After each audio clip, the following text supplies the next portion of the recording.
जबलपुर की घनी गर्मी में दो भाई घर के बरामदे में बैठे गहरी चर्चा में खोए हुए थे और एक भाई कागज पर जाने क्या लिखे जा रहा था। भैया, तभी कहते हैं कि तोल दबे पांव गल में आते हैं, तो उनका दूता कितने किलो का होता है? अबे, जब भगवान अकल बांट रहा था तो तू क्या लाइन में था ही नहीं क्या है बे? अरे भैया, गांव में लाइन लगी थी क्या है? मुझे पता ही नहीं चला। ए भगवान, कैसे भाई मिल गए? एक ये जो दिमाग का टेढ़ा है, एक का पता ही नहीं है कि वो कहाँ है, और एक का ये पता नहीं कि इन गुलजार साहब को अब ऐसी कौन सी नज्म सूझ गई कि आग ही लगाने को हो रहा है इस पन्ने पे। अरे रुको ना भैया, अरे रुको ना, मैं सरोज को खत लिख रहा हूँ। देखिए कितनी अच्छी पंक्तियां हैं, सुंदर पंक्तियां हैं। देखिए कितना मुश्किल है प्रेम की कहानी लिखना, कितना मुश्किल है प्रेम की कहानी लिखना, जैसे पानी से पानी पे पानी लिखना, है ना अच्छी पंक्तियां? मैं अपने दिल की एक एक भावना को पिरो दूंगा इस खत में, मैं बता रहा हूँ। अबे, पड़ोस में ही तो रहती है वो, बड़ा पिरो रहा है पता नहीं क्या क्या। तभी तीनों को डमरू की आवाज सुनाई देती है और एक ऋषि मुनि उनकी दहलीज की ओर आने लगते हैं। अरे बाबा जी, रुको, अरे कहाँ चले आ रहे हो? वत्स, हम पालनहार बन के आए हैं तुम्हारे। अच्छा जी।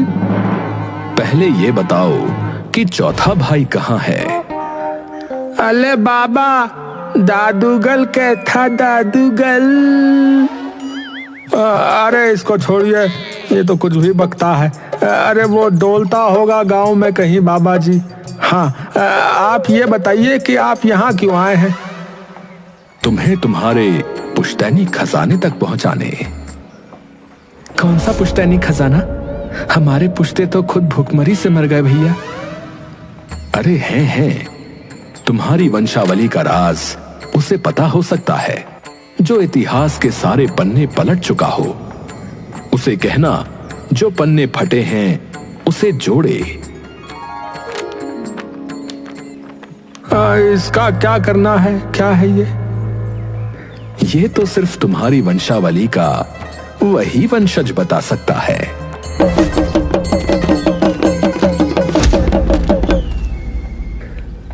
भैया, हमने तो स्कूल भी पूरा नहीं किया, तो ये पन्ने कौन पलट गया? हाँ, और ये तो परसों 100 का नोट देख करके पूछ रहा था कि ये गंजा व्यक्ति कौन है। अरे हमारे खानदान में एक ही है जो इतिहास में अव्वल आता था। अरे हाँ, हमारे ज्ञानी सागर दिनकर भैया। अरे पल दिनकर भैया है कहाँ? अरे यहीं फिरता होगा कहीं, टांग से टांग मारता हुआ, और क्या। चलो, जब तक वो आएंगे तब तक मैं अपनी सरोज के लिए ये प्रेम पत्र पूरा कर लूं। हाँ, तो मैं लिख रहा था कि दिन लगभग ढलने के कगार पर ही होता है जब दिनकर घर वापस लौट कर आता है।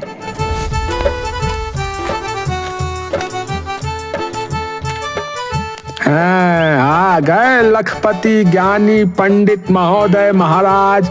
अरे आओ महाराज, बैठो। अरे भैया रुक जाइए ना, पहले उन्हें ठीक से अंदर तो आने दीजिए। आइए दिनकर भैया, बैठिए। क्या हुआ? आप सब इस वक्त यहाँ कैसे?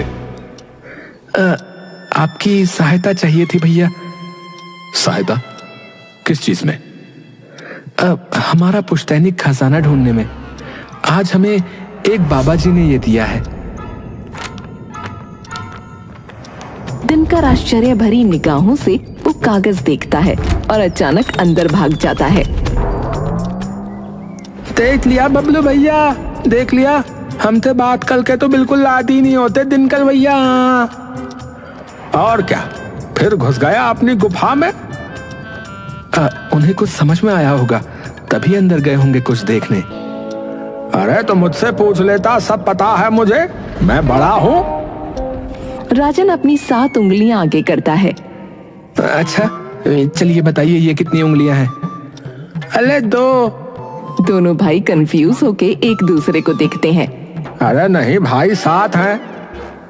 हाँ, इतनी बार आप छठी कक्षा में फेल हुए हैं इसीलिए। अच्छा है, फिर भी तेरी सारी प्रेमिकाओं के पत्र तुम मुझसे ही लिखवाता था। हाँ, लेकिन फिर उन्हीं की वजह से पिटता भी तो मैं ही था। मैंने कहा लिखने को, तुम्हारी हिरनी जैसी आंखें, तुम्हारी हंसिनी सी सुनहरी गर्दन, चेहरा जैसे चित्रकार की कला। और इन्होंने क्या लिखा? तुम्हारा हिरनी सा मुंह, हंसिनी सी नाक, मानो लोहार की बला। तभी दौड़ता हुआ दिनकर वापस आ जाता है। मिल गया भैया। हाँ, क्या क्या मिल गया? खजाना मिल गया? अरे नहीं नहीं, यह पता चल गया कि बाबा किस खजाने की बात कर रहे थे। हाँ हाँ, तो इसका करेंगे क्या? हम क्या करेंगे? भैया पहले यह तो पता करना पड़ेगा ना कि यह खजाना कहां से आया था, कौन लेकर आया था, तभी पता लगेगा कि कहां है। अरे तो आप बताओ ना भैया, इतना विलंब क्यों कर रहे हैं? बहुत साल पहले कोई रोमन या उस्मानी सम्राट एक बार अपने जहाज को लेकर भारत की ओर आया था, लेकिन बीच रास्ते में ही कुछ समुद्री डाकुओं ने उस पर हमला कर दिया था, जिसमें उनके कई जहाज बुरी तरह से टूट गए थे। उनमें से एक जहाज पर कई मन सोना लदा हुआ था, जिसे वो शायद किसी राज्य से समझौते के कारण लाए होंगे। लेकिन जब अचानक समुद्री डाकुओं ने उनके जहाजों पर हमला कर दिया, तो सम्राट ने उस जहाज को वापस ले जाने का आदेश दे दिया। पर वहां से बच निकलने के थोड़ी देर बाद ही एक भयानक तूफान आ गया, और वो जहाज उस तूफान के कारण किसी गांव के तट पर आकर फंस गया। गांव वालों ने सम्राट समेत जितने भी लोग उस जहाज में थे उन सबको बचाया, जिसके बदले उस सम्राट ने अपना आधा खजाना गांव को दे दिया। लेकिन खजाने को लेकर गांव में दंगे शुरू हो गए। गांव कई हिस्सों में बंटने लगा। जब एक बुजुर्ग ने यह देखा तो उन्होंने ये खजाना चुपचाप इस गांव में ले जाकर छुपा दिया। और वो बुजुर्ग और कोई नहीं बल्कि हमारे ही वंशज शिव दयाल थे। इसीलिए बाबा जी ने सिर्फ हमें ही ये राज बताया। हाँ, ये सुनकर तीनों भाइयों की आंखें चमक उठती हैं। अरे तो सोना इसी गांव में ही कहीं है क्या? अरे भैया मजा आ गया फिर तो। लेकिन दिनकर भैया, आपको ये सब कैसे पता है? अरे छोटे, क्योंकि मैं किताबें पढ़ता हूँ, और जिन्होंने ये खजाना छुपाया था उन्होंने अपनी किताब में इसके बारे में बताया था। पर उस कहानी के अंतिम पन्ने फटे हुए थे, जो कि अब जाकर जुड़े हैं, और आखिरी पन्ना तो अभी तक नहीं मिला, जहां पे उन्होंने ये बताया था कि खजाना कहाँ है। तो अब क्या हमें पूरा गांव खोदना पड़ेगा? अरे नहीं नहीं, हमें संकेतों को समझना होगा, और ये रहस्य सिर्फ हमारे वंशज ही सुलझा सकते हैं। अरे अब तुम सब कुछ मुझ पे छोड़ दो। हाँ, मैं अपने आप सब संभाल लूंगा भाई। एक बार खजाना मिल गया तो सरोज और मेरा ब्याह पक्का। रोक के दिखाए उसका बाप फिर। हाँ तो ठीक है भाई, कल से खजाना ढूंढना शुरू।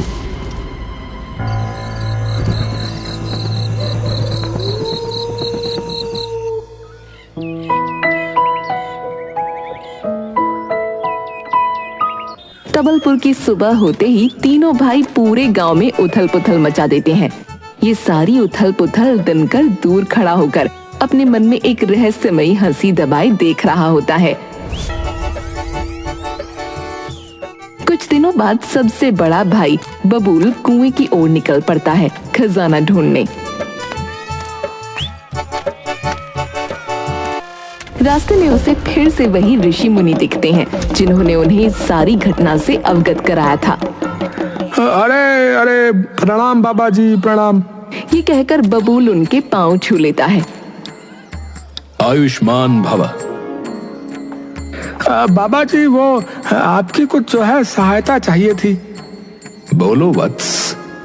बाबा जी, आपको तो पूरी बात पता ही है, तो अगर आपको पता है कि जो है हमारा पुश्तैनी खजाना कहाँ है, तो जो है कृपया बता दीजिए ना।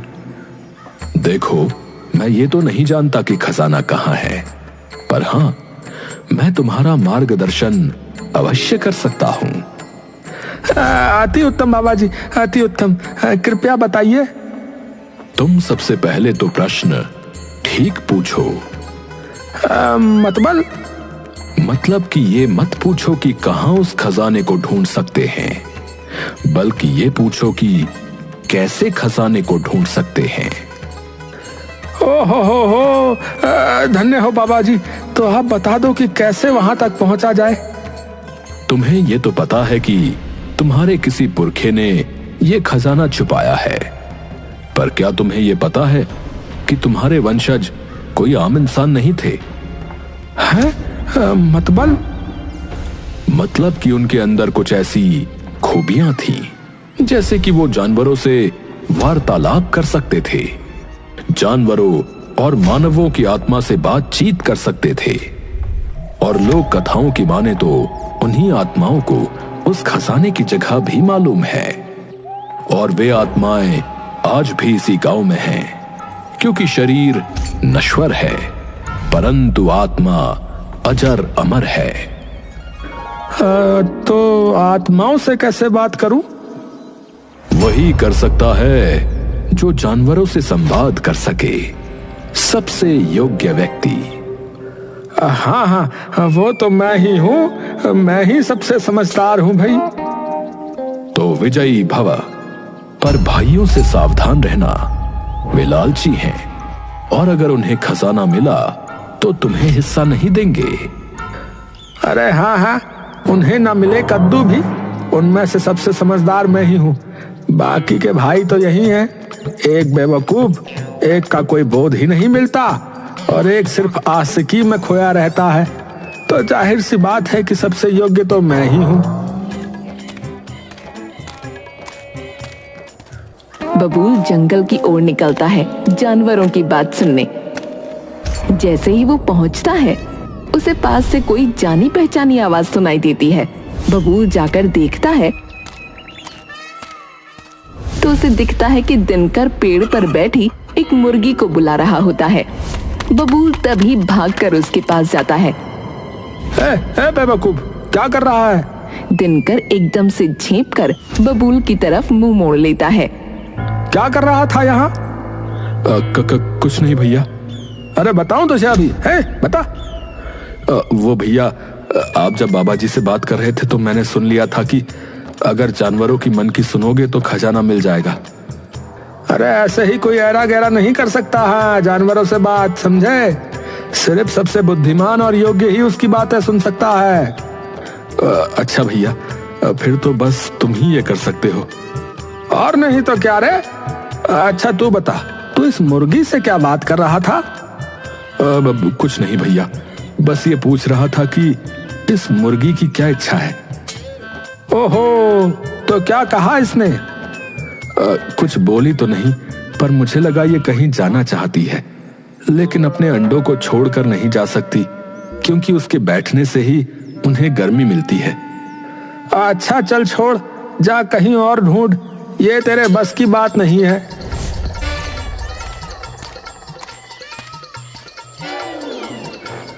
जाओ मुर्गी महाराज, अंडों की देखभाल अब मैं करूंगा।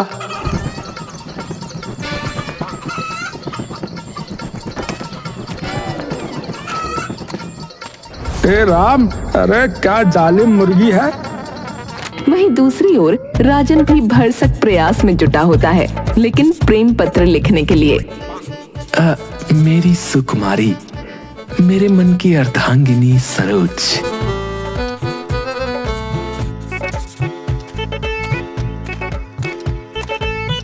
अरे क्या करने लगे राजन? अरे कुछ नहीं भैया, आओ आओ, बस अपनी सरो को ही चिट्ठी लिख रहा था, मतलब प्रेम पत्र। अरे बाबा, भाभी को हमारा भी प्रणाम लिखना। अरे बिल्कुल, और बताओ भैया। कुछ नहीं, बस ये पूछने आया कि खजाने की खोज कहां तक पहुंची। अरे भैया, अभी तो कुछ पता चला ही नहीं, पर आपने तो भैया खूब किताबें पढ़ी है ना, तो आप ही कुछ बता दो। देख राजन, मुझे बहुत कुछ पता है, पर बता तभी सकता हूं जब तू वादा करे कि ये बात किसी और को नहीं बताएगा। क्योंकि अगर किसी को पता लगी तो हमारा पूरा कुनबा टूट जाएगा। हाँ हाँ भैया, पक्का वादा। देख, मैं भी सिर्फ तुझे ये इसलिए बता रहा हूं क्योंकि तू हमेशा मेरे बारे में सोचता है, लेकिन अगर खजाना बबूल भैया या दुखन को मिला तो वो तुझे कभी भी भागीदार नहीं बनाएंगे। आपको कैसे पता? अरे क्योंकि मैंने उन्हें जंगल में बोलते हुए सुना था, एक उल्टी खोपड़ी, एक आशिक और एक फालतू। दुखन तो बबूल भैया की चापलूसी करता है तो उसे तो हिस्सा मिल जाएगा, लेकिन तू और मैं बाहर हो जाएंगे, समझा? अच्छा, ऐसे कैसे नहीं देंगे? विद्रोह फैला दूंगा, हाँ, दंगा कर दूंगा घर में। अरे राजन, अरे उसकी जरूरत नहीं पड़ेगी क्योंकि उन्हें खजाना मिलने ही वाला नहीं है। क्यों नहीं मिलने वाला? क्योंकि मुझे पता है कि खजाना कहाँ है। सच में भैया? हाँ बिल्कुल। तुझे वो आखिरी पन्ना याद है? वो हमारे पूर्वजों की किताब का जो फटा हुआ पन्ना था वो? हाँ, वो बाबा जी के पन्नों में ही था, लेकिन मुझे भैया और दुखन की नीयत का पता था, तभी मैंने उन्हें कुछ नहीं बताया। तो भैया कहाँ है खजाना? बताओ। अरे ये 2 घर छोड़ के चौधरी जी है ना, खजाना उन्हीं के घर के आंगन के नीचे है। अरे वो तो चौधरी साहब की जमीन है। पहले हमारे पूर्वज शिव दयाल की थी, बेच दी थी ताकि खजाना सुरक्षित रहे। बताओ, बुढ़ऊ वाकई अपनी छाती पर धन रखकर ले जाने वाला था। तो अभी चलते हैं ना भैया? अभी नहीं, सोमवार को उनका परिवार शहर जाएगा, रात में काम करेंगे। हाँ, ठीक है फिर। वहीं दूसरी ओर दुखन बेफिक्री से घर पर शिकंजी पी रहा होता है कि दिनकर आ धमकता है। अरे भैया, खजाना नहीं ढूंढ ले? ढूंढ तो रहा हूँ, पर तू बड़ा मस्त बैठा है। अरे बबूल भैया है ना, वो थप कर लेंगे। अच्छा, तुम्हें लगता है कि तुम्हें उसमें से एक पाई भी मिलेगी? अरे ऐसा क्यों बोल रहे हो भैया आप? अरे मैंने तो बस बोलते सुना था कि तुम मूर्ख है, खजाना मिल भी जाए तो बर्बाद कर देगा। अरे लो भैया, ये क्या बात हुई भला? उस खजाने में क्या पैसा है तो मैं बर्बाद कर दूंगा है? दिनकर थोड़ी देर के लिए नीचे सिर झुकाता है और मन में बोलता है, मूर्ख को मूर्ख बनाना ही मूर्खता है। वही है उस खजाने में। उस खजाने में सोना है जिसमें खूब सारा पैसा आएगा, और वही भैया तुम्हें देना नहीं चाहते क्योंकि उन्हें लगता है कि तुम बर्बाद कर दोगे। तो मैं क्या कर लूं भैया? एक उपाय है, पर थोड़ा टेढ़ा है। मैं खुद भी कर लूंगा भैया, खुद भी।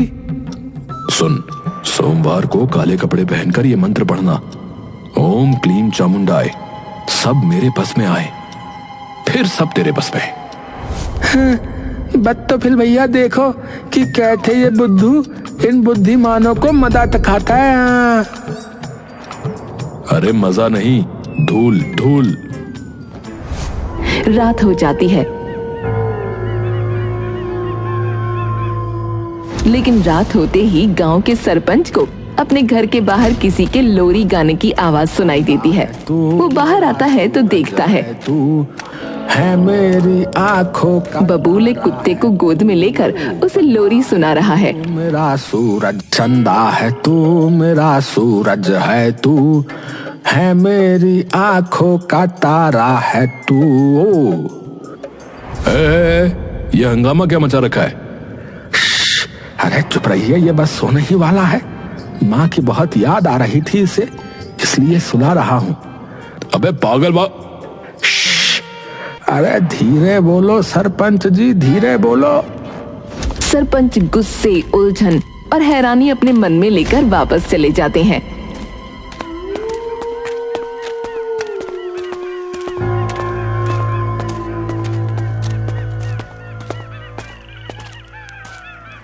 वंशज बबूल। कौन बोल रहा है? मैं शिव दयाल। मेरे पढ़ दादाजी। अरे कैसे हैं आप दादाजी? प्रणाम दादाजी। हम तो बहुत संतुष्ट हैं। तुम जैसा बुद्धिमान और योग्य चिराग हमारे कुल में जन्मा। अरे अरे धन्यवाद दादाजी। पर दादाजी, ये खजाना है कहाँ? खजाना ढूंढने के लिए तुम्हें जानवरों की आखिरी मुराद पूरी करनी होगी। बस एक और मुराद पूरी कर दो उनकी, और फिर वो सारा खजाना तुम्हारा हो जाएगा। बताइए बताइए दादाजी, बताइए। उनकी आखिरी इच्छा पूरी करने के लिए तुम्हें जंगल के सभी जानवरों को अपने घर में बसेरा देना पड़ेगा, ताकि वे हर बुरे मौसम से बच सकें। अरे अगर इन जानवरों को घर ले आया तो हमारा क्या होगा? पर जाने दो, एक बार खजाना मिल जाएगा तो ऐसे 100 घर खरीद लूंगा। हाँ जी जी जी दादाजी, हो जाएगा दादाजी, हाँ आराम से। अगले हफ्ते के सोमवार की रात को ये काम करना, तभी शुभ घड़ी है। जी जी, जैसा आप कहें।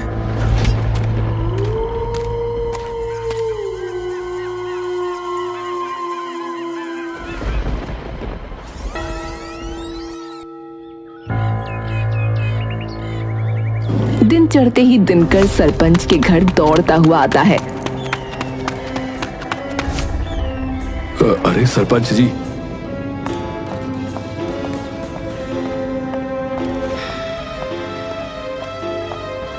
अरे क्या हुआ? अरे सरपंच जी, मेरे तीनों भाई पागल हो गए हैं। अरे पर हुआ क्या? अरे सरपंच जी, पता नहीं कैसे एकदम से दिमाग फिर गया। अरे पता नहीं कौन से बाबा जी आए थे, और पता नहीं उन्होंने कौन से खजाने की बात कह दी उनसे, जिसे सुनकर बबूल भैया जानवरों को घर में रखने की बात कर रहे हैं। राजन पड़ोसी का आंगन खोदना चाहता है, और दुखन तो मंत्र बड़बड़ा रहा है। क्या कहा? हाँ सरपंच जी, आप ही कुछ करो, नहीं तो आज ये जानवरों को घर दे रहे हैं, कल कहीं सच में घर किसी को ना बेच दें। ये तो बहुत बड़ी दुविधा है। चलो चलो, अभी चलो। नहीं नहीं सरपंच जी, अभी नहीं। सरपंच जी, आपको इन्हें रंगे हाथ पकड़ना पड़ेगा, अन्यथा ये मानेंगे नहीं। ये लोग शायद अगले हफ्ते के मंगलवार की रात को कुछ करने वाले हैं, तब। ठीक है।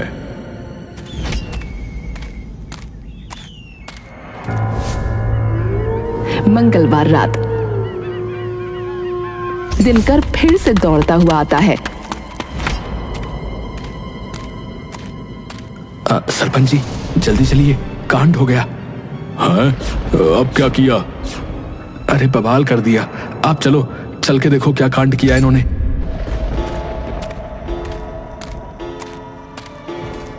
वो गांव वालों को लेकर घर पहुंचता है। सामने का नजारा चौंकाने वाला होता है। दुखन आंधी में मंत्र पढ़ता हुआ राजन चौधरी जी के घर में खुदाई करता हुआ, बबूल के घर से हर जानवर की आवाज, बकरी, गाय, तोता, सब, और घर के अंदर चिड़िया घर जैसा माहौल। बबूल जानवरों की भीड़ में खड़ा चीख रहा होता है। अरे कोई तो मुझे बताओ कि खजाना कहाँ है? अरे ये क्या भूचाल मचाया हुआ है तुम लोगों ने गांव में? एक ने जंगल इकट्ठा कर लिया है, एक किसी के घर के अंदर घुस गया है और खुदाई चालू है, और ये आधा सर का पता नहीं क्या बड़बड़ाया जा रहा है। अरे सरपंच जी, आप यहाँ कैसे? अरे तेरे भाई ने बुलाया इसलिए। दिनकर भैया ने? पर वे क्यों बुलाएंगे? उन्होंने ही तो ये करने को कहा है। ये देख लो सरपंच जी, मैं क्यों कहूंगा? मुझे क्या शौक पड़ा है अपने घर को चिड़ियाघर बनाने का? सरपंच जी, आप ये घर मेरे नाम करवा दो, नहीं तो ये तीनों बेच खाएंगे इस घर को। बबूल को धीरे धीरे सारी बात समझ आ जाती है। पर हमें तो किसी ने कहा था कि ये खजाना हमारा कोई पूर्वज लेकर आया था। ये देख लो सरपंच जी, तब से यही मनगढ़ंत बातें कर रहे हैं। कोई बाबा डमरू बजाता और माला जपता हुआ आया और हमें कुछ कागज देकर बोला कि रास्ता सिर्फ वही बता सकता है जिसने इतिहास के पन्ने पलटे हों। बताओ, ये कैसी बहकी हुई बात है सरपंच जी? तभी बबूल मुस्काता है। पर दिनकर साहब, हम में से तो आपको किसी ने भी कभी ये बताया ही नहीं कि उस बाबा ने क्या कहा था, या फिर बाबा के हाथ में डमरू थे। दुखन, जा जरा इसके कमरे में देख, क्या किसी बाबा बाबा की पोशाक है? देख देख देख देख। दुखन भागा हुआ अंदर जाता है। सब पता लग जाएगा अभी। दुखन अंदर से हाथ में नकली दाढ़ी और डमरू लिए हुए बाहर आता है। सभी लोग गहरे अचंभे में पड़ जाते हैं। हाँ, तो ये सब तेरा किया धरा है। पर भैया आपने ये किया क्यों? क्यों?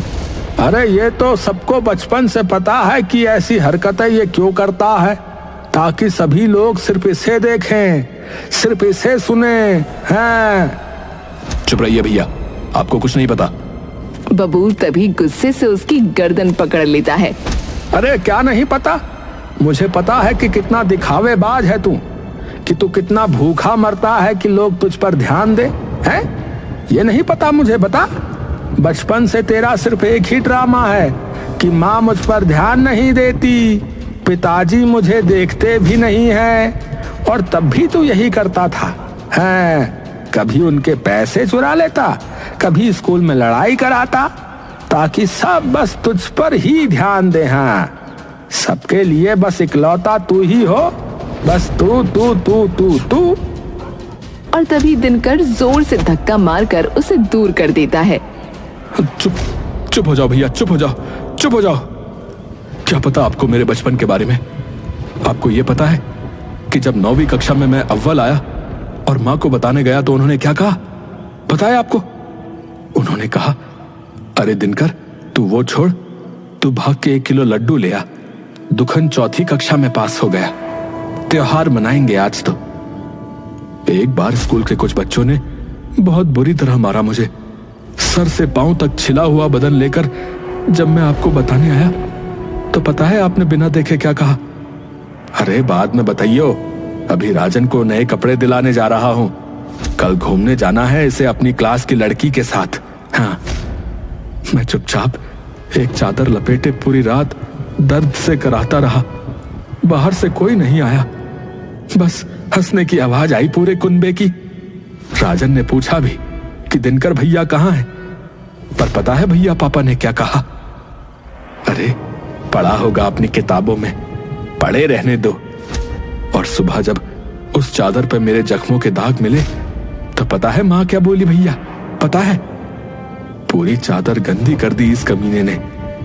मैं आज भी चादर में लिपटा उसी कमरे में लेटा हुआ हूं भैया। बबूल भर्राए हुए गले से बोलता है। हैं? अरे अरे इधर आ रे। दिनकर मना करता है। बबूल उसकी गर्दन पकड़ उसे गले लगाते हुए बोलता है, अरे इतना तूफान मन में थामे बैठा है और भनक तक ना लगने दी। अरे बता दिया कर रे पगले, अरे गुस्सा आए तो हो जाया कर हम तीनों पर। है? अरे भाई है हम तेरे, हम पे नहीं करेगा तो किस पे करेगा? है नालायक कहीं का, इतना ड्रामा कर देता है। बताओ, चल इधर आ, गले लग मेरे। अब तुम भी इधर आओ दोनों।